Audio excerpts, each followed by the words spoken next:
there, fellow explorers. Today, we're going to start a video series where we talk about all of the Disney Cruise Line ships and sort of compare how they're different, what's the same on them. What we like about each ship, what we prefer about other ships, maybe. So if you want to learn more about Disney Cruise Line, keep on watching. And if you don't, keep on watching anyway. I'm ready. You ready? Oh, I'm so ready. Let's go. Where are they going? What'll they see? It's J&T Exploring. Today we're going to talk about the first ship in Disney's fleet, the Disney Magic, which first set sail in 1998. Something you might not know is every Disney cruise ship has a godmother. The godmother of the Disney Magic is Patty Disney, Walt Disney's former niece-in-law. So you're welcome if that's a question on Disney Cruise Line trivia on your next cruise. Not to brag, but we did win Disney Cruise Line trivia. So Disney Cruise Line at this moment of filming has 5 ships: the Magic, the Wonder, the Dream, the Fantasy, the Wish. They are currently building the Treasure, and then a giant megaship yet to be named. Yeah. So like Jamie said, we are going to start with the Magic. The Magic. Ooh. They don't put it on the front. No. Since it's one of the first ships, it's definitely smaller than the other ships that come later. The Magic and the Wonder are sister ships, and they're both smaller. The Magic has an Art Deco theme to it that runs throughout. So it's really sort of harkening back to that golden age of cruising. There's lots of like clean lines, and when you walk into the atrium on the Magic, there's a statue of Mickey Mouse. Sailor Mickey Mouse. He's in like the fisherman outfit. Yeah, like he's gonna sell you frozen fish sticks. Yeah. Every ship has a different chandelier as well. The chandelier on the Magic is the most traditional looking chandelier. Yeah, it's got like the 3 little Yeah. chandeliers hanging down. So first things first, let's sail into one of our favorite things to do on a cruise, and that's eat. There are so many great restaurants on the Disney Magic. Our first stop is usually Cabanas. Cabanas is the buffet that you'll find on the first 4 ships. So the Magic, the Wonder, the Dream, and the Fantasy. The buffet is called Cabanas. It's all like beachy themed, and there's like umbrellas and palm trees and stuff. You can eat inside or outside. They have like a veranda off the back of the ship. It's usually pretty windy out there, so we don't eat out there a lot, but every once in a while, it's nice to sit out there with breakfast. Yeah, and if you're still at port, you have to brave the seagulls. But then outside Cabanas by the pool, there is Daisy's Delights, which sort of has more like salady, lighter fare options. They've got wraps, fresh fruit, things like that. Some sandwiches, I think. So then we also have Donald's Duck-In Diner, which serves classic American fare like hot dogs, hamburgers, french fries, and then they also have shawarma, which is one of our favorite things to get. Yeah, the shawarma's great. Also out by the pool, they've got Pinocchio's Pizzeria, which is good. I mean, pretty typical quick service pizza. Yeah, nothing like crazy, but it does hit the spot. Oh, totally. You know, like when crappy pizza is like exactly what you want. Yeah. Also, it's nice because like Pinocchio's Pizzeria is one of the places that's included, so you can like either get a slice or you can just order like a whole pizza if you want. And I think it's open latest out of everything around the pool area. So if you have like a late night snack craving, you can go get some pizza. Sure. And then the last places to eat up by the pool area are gonna be Ice Cream, which is where they got those soft serve machines that got my number. I just live over there, So much soft serve ice cream. And they change up the flavors, usually daily. So the first day it's usually vanilla and chocolate. Sometimes they'll do strawberry banana. Sometimes they have mango, which I really like. Or blueberry. Oh, blueberry, yeah, blueberry is a good one. That one's hard to get. Yeah.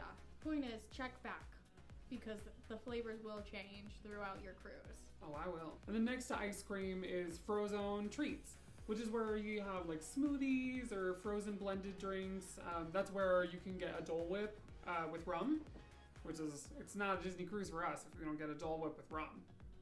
They're so good. So moving on to rotational dining, the big restaurant in the atrium is Lumiere's. So it's all set to like Disney princesses, mostly Beauty and the Beast. I think they've got a big mural, like mosaic mural on the back wall of Beauty and the Beast. It's really pretty. The chandeliers have like roses in them. Yep. So they serve more elevated like French fare. A Lumiere. Right. They've got the escargot, they've got the baked brie. If you're on a long enough cruise for the lobster night, this is where they're going to serve lobster. Also, side note, I know sometimes thinking about eating things like escargot, if you're like American, can be like scary and you're like, ooh, but all the food's included. So like, honestly, if there's anything on the menus that you're like, oh, I wonder if I should try that, like just try it. It's free, you've nothing to lose, and maybe you'll find something you like. Yeah, we really like to experiment with food while we're on cruise line because it's like no risk. Yeah. The worst thing that could happen is I don't like it. Yeah. But I'll never know if I don't try. It's true. The next rotational dining room is Animator's Palette. So this Animator's Palette is set to animation.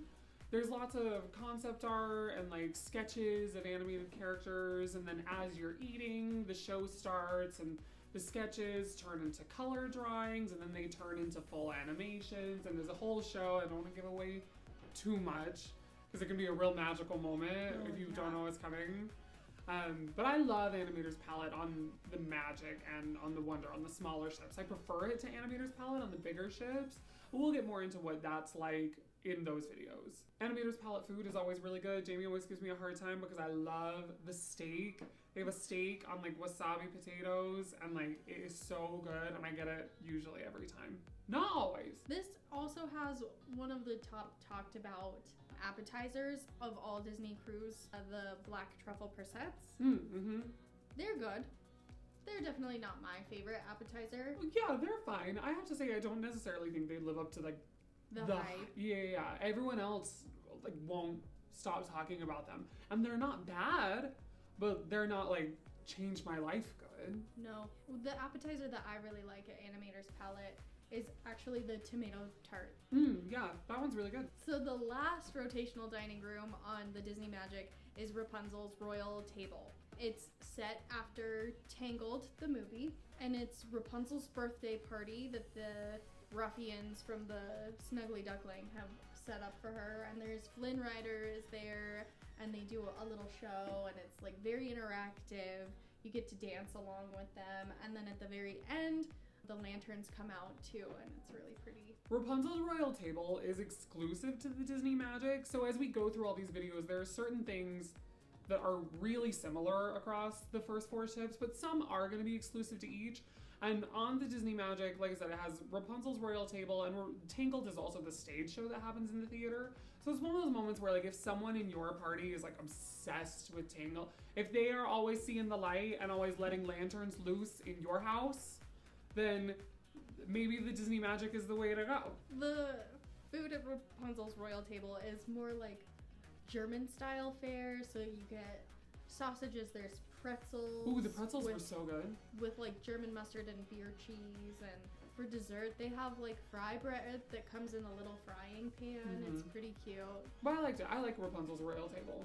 Yeah, I wouldn't say it's like my personal favorite of all of the Disney dining rooms, but it's a good one. And very well themed. Something fun in Rapunzel's Royal Table is to try and find all the hidden pascals in the room. There's little pascals hiding all around in the decor, so that's fun. On the Disney Magic, there's only one adult-only exclusive fine dining restaurant, and that's Palo. Palo's another one of those things that repeats on the first 4 ships. Palo on the Magic is really cute, small, really intimate space. It's Italian food. We love going to Palo.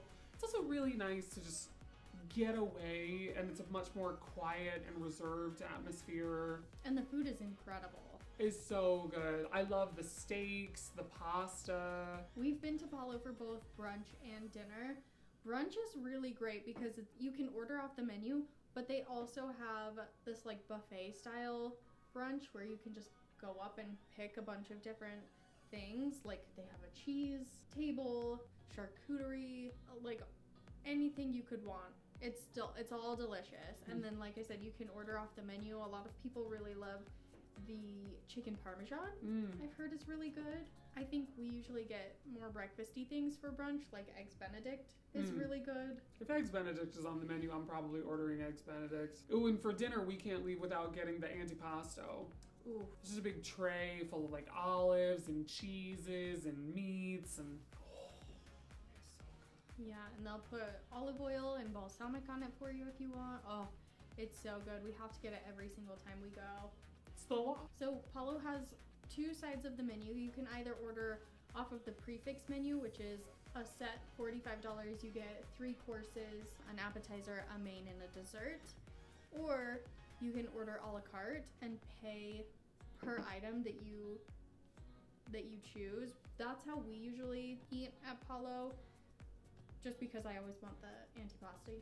I know, it's more expensive that way, but some of the items just sound so good. Yeah, that's how they get you. I know. But we always recommend going to Palo. It's, like I said, even on a shorter sailing, it's nice to just like get away for a night to a more elevated experience. And those are all of the places to eat your fill on the Disney Magic. Also, it's worth mentioning that room service is always included, so you have 24/7 room service available to order whatever else you want. If it's 3 in the morning and you're craving a Mickey bar, you absolutely can do that. If you're enjoying this video, go ahead and give us a like and subscribe. It really helps us out so we can make even more.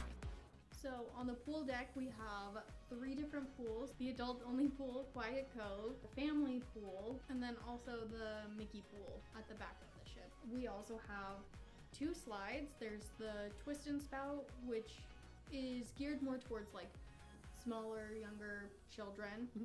And then there is the Aquadunk, which is one of my favorite slides on all of Disney Cruise Line. It's a drop slide, so like the floor pulls out from under you and you just like drop. It was so fun. We were scared to do it because like falling isn't my favorite thing. And like it's so fun because you go out the stairs and you're in the little capsule and they close the door and you're sitting there and you can hear Huey, Dewey, and Louie like counting down, and you're in there thinking like, this was a terrible mistake. And then suddenly the floor goes and you just like fall into the slide. It was so fun. It's a good slide. Totally. Well, and it's nice too because it doesn't have as long of a line as like the Aqueduct on the bigger ships. Mhm. Because it's such a quick drop slide, the line moves really fast. And quite honestly, a lot of kids get up to the top and are scared, so come back down. So the line moves really quickly. So I don't even know how many times we went on that slide. So many. We had a day where it was just like a pool day and we rode it like a lot. Yeah, it was so fun. Some other activities up by the pool as well is they have a big splash pad area called the Aqua Lab. So that's fun. All the like kids and kids at heart can run around and splash with the little like fountain things. They pour like buckets of paint on you and Which are actually water, right. not buckets of paint. Right. And then there's also Goofy Sports Deck where you can go play like basketball, there's foosball, ping pong. Lots of activities to do on the pool deck. Totally. They also have Funnel Vision, which is like their big TV screen. So while you're hanging out in the pool, the family pool, you can watch whatever movie is streaming at the moment. They're usually Disney movies. As it should be on a Disney cruise. Right. That's where you'll find us sometimes in our downtime. I've got a slice of Pinocchio's pizza in this hand and a soft serve in this hand. And we're just chilling as I sit and casually quote the movie as it plays. It's also nice on the lower level of the pool decks. The sides are all like glass, so you can enjoy being outside, but still like in the shade because there's a deck above you.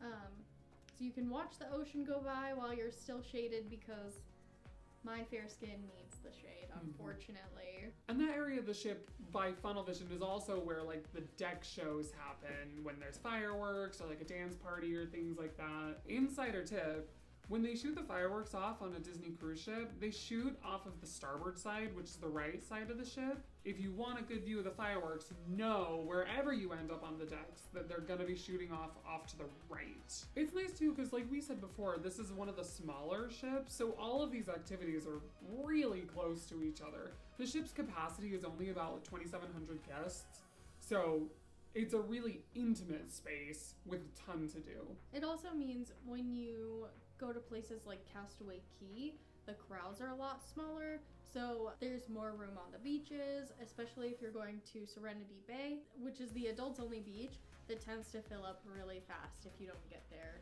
like first thing. Especially if you want an umbrella so you don't fry in the sun. On the Disney Magic, there are kids clubs in many different forms as well. Admittedly, this is sort of like a blind spot for us. We know about them, but we don't travel with children, so it's not something that we utilize a lot. So if you need more information on the kids clubs on board Disney Cruise Line, there are plenty of vloggers out there who know a lot more about this specific area than we do. But it starts off with the Small World Nursery. This is an extra charge, but it's for those little ones who are under 3.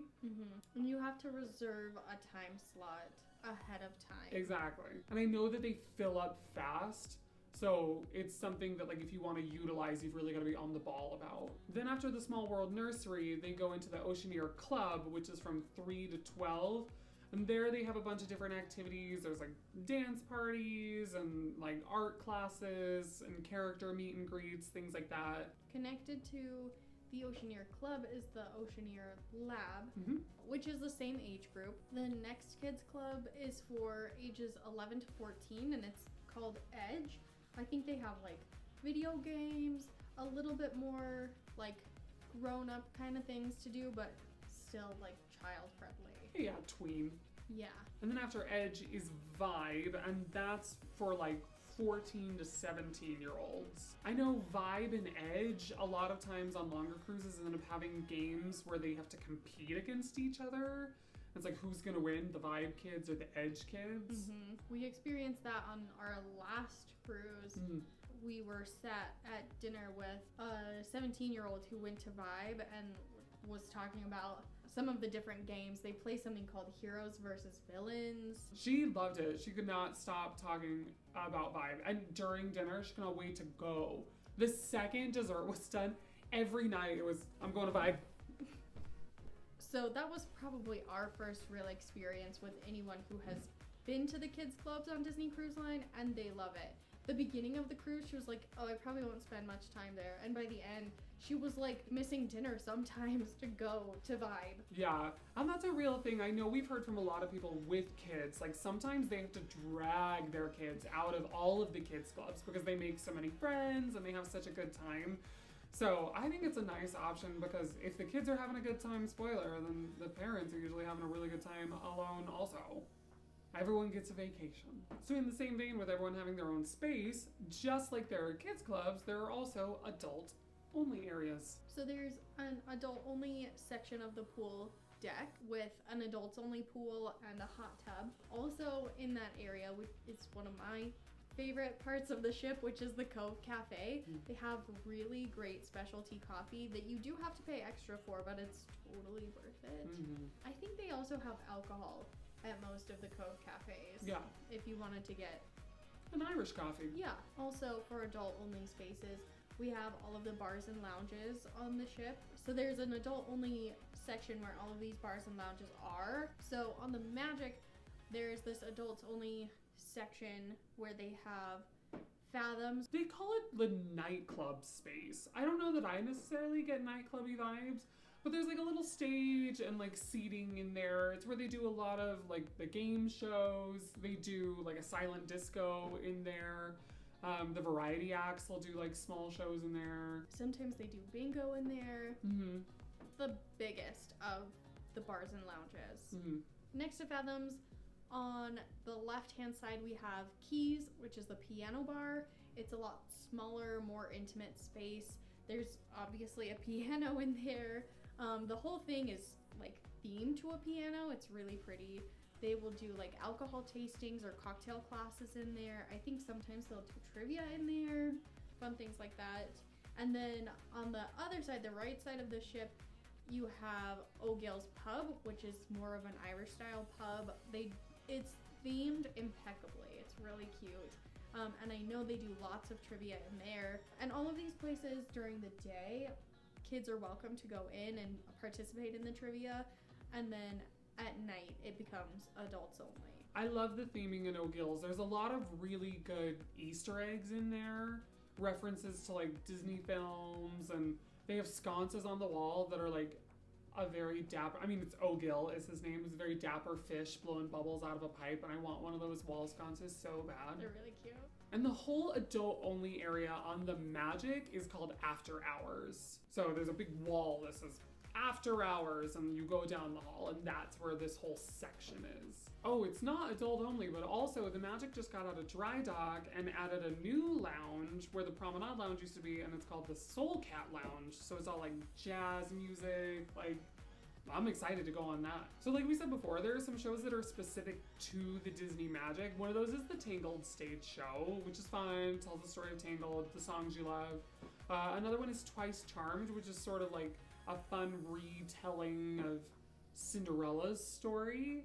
And then the other show is called Disney Dreams, which is like the Disney variety show, which is our favorite show usually on the Disney cruise ships because it's just like the greatest hits of Disney slash like all the feels. Yeah, it's really fun. I liked Disney Dreams a lot. I did too. As well as the theater on board, they have a movie theater as well that plays first run Disney movies. So if there's something Disney that's coming out, or Marvel also, that's coming out close to your cruise, you could potentially see it for free on your Disney cruise. Now, sometimes, if you're lucky, they'll even release them on the theaters on board before they're in the theater on land. Also on the Disney Magic, there is the Bibbidi Bobbidi Boutique, which is where you can go and get your little ones made over into pirates. They can be the captain of the ship, they can be princes, they can be princesses. Yeah, it's pretty fun. They get like glitter in their hair, they get an outfit. The stairs leading up to the Bibbidi Bobbidi Boutique are just caked in glitter. Pixie dust. Glitter. This is obviously an extra charge, just like it is in the parks. If you've done it at the parks, I think it's a pretty similar experience. For adults who need a little fun sprucing up moment for them, there is the Senses Spa. Yeah. Which is where you can go. It's adults only, so that's nice. You can go get a massage, get a facial, get a pedicure, a manicure. They have lots of different treatments. You can even, if you're feeling real fancy, book like a private couples like villa moment where there's a private hot tub. And they also have the rainforest room, which is super popular. It's just a room with a bunch of different like showers in it with different aroma therapy scents and different pressure shower heads, and then like these day beds that you can just lay out on. Yeah, the heated recliners are nice. Yeah, and you can book like a day pass, or you can book a pass like for the length of your cruise and go as many times as you want to. And with the Senses Spa on all the ships is the gym, which is great for you if you feel like you want to go exercise. Proud of you. Also on board they have shutters, which is where you can buy photographs that they've taken of you on your trip. You can go to the Shutters studio and get like a professional photography session done if you're wanting like family photos or couple photos or things like that. And it's nice because Shutters, they also have little kiosks so you can look through all of your pictures before you've decided to purchase any. If you purchase the photo package, I think you just get all of them for the price that you paid up front. Yeah, there's different photo packages that have different amounts of photos you can get. If you're planning on utilizing the photo packages like at all, I would just recommend getting the unlimited one. Then you get a digital copy of every photo that they take, and every night they do photo opportunities in the atrium. And that way, if you get a picture taken with a character, if you get it done in the atrium, they come around to your tables at dinner. But like we went on a cruise with our family and we ended up buying just a few pictures, but it ended up being so expensive per individual picture that it would have just been smarter financially to buy the unlimited photo package before. So again, if you feel like you might use that package at all, book it before your cruise starts. You'll save a little money by booking it in advance. And then while you're on the ship, just make sure you get your money's worth. And speaking of shopping on the Disney Magic, there's plenty of places to spend even more money if you so choose. There's Mickey's Main Sale, which is sort of like the main shopping store. It's where you'll get a lot of like the cruise merchandise, a lot of, you'll get like mugs and stuffed animals, things like that. T-shirts, stuff for the kids. Next to Mickey's Main Sale is Whitecaps, which is also a lot of cruise merchandise, but Whitecaps definitely is more adult oriented than Mickey's Main Sale. There's things in here like Dooney and Burke bags, Vera Bradley. They have watches, they have perfumes and colognes. Tommy Bahama. Maui Jim sunglasses. But you also can get your regular cruise merch in there, like Spirit jerseys. They offer t-shirts. Sometimes they'll have ears in there. This is also where I think most of the like sundries that you might need are. So like extra toothpaste, toothbrushes, sunscreen, stuff like that is gonna be in Whitecaps. Some other shopping on board over in the after hours area. There's a small store called Sea Treasures, and that really changes what they have a lot of times. I feel like every time we cruise, it's themed to something else different. If like when we went on our Marvel cruise, that store was themed to all Marvel merchandise. But we've seen it before where like it's more high-end merchandise, and then I think one time we went, it was all just essentially princess dresses. So Sea Treasures merchandise really changes often, but it's sort of tucked out of the way, so I don't know that everyone knows that it's there to go shopping at. So then there's also the Crown Jewelry, which sells like high-end watches and jewelry. It's in the hallway right next to Shutters. And then the other shopping experience you can have on the Magic is the Vista Gallery, which sells some of the artwork that you see around the ship. Yeah, it's always fun to look. They've got like such cute like Disney Cruise Line artwork hanging on the walls that you can buy and take home. So now that you know all about the Magic, where can you go on the Magic? I'm glad you asked, Jamie. The Magic typically does itineraries between 2 to 7 nights, so there's a wide range as to how long you want to cruise on there. They go to the Caribbean, they go to the Bahamas, Mexico. You can also do a Panama Canal one for 2 weeks. Ooh, yeah, I want to do that one. But it's always worth keeping an eye on as Disney adds more and more ships. Where they base each ship slightly has been changing, and what itineraries they do. Like the Magic used to be the only ship that went and did European cruises, but now that's the Dream that's going to do those. So keep an eye on it and see what itinerary suits you. So there's some information about the first Disney Cruise Line ship, the Disney Magic. We like the Magic. We've sailed on it only once, but we had a great time. Again, we tend to prefer the smaller ships, so it was a really nice, intimate experience. So we hope you found this video helpful if you are planning an upcoming Disney cruise, or maybe you just want information about a Disney cruise and which ship is the right one for you. So stay tuned, because next up in this video series, we'll be talking about the Disney Wonder. Ooh, we love the Wonder. That's our personal favorite ship. So until next time, keep on exploring.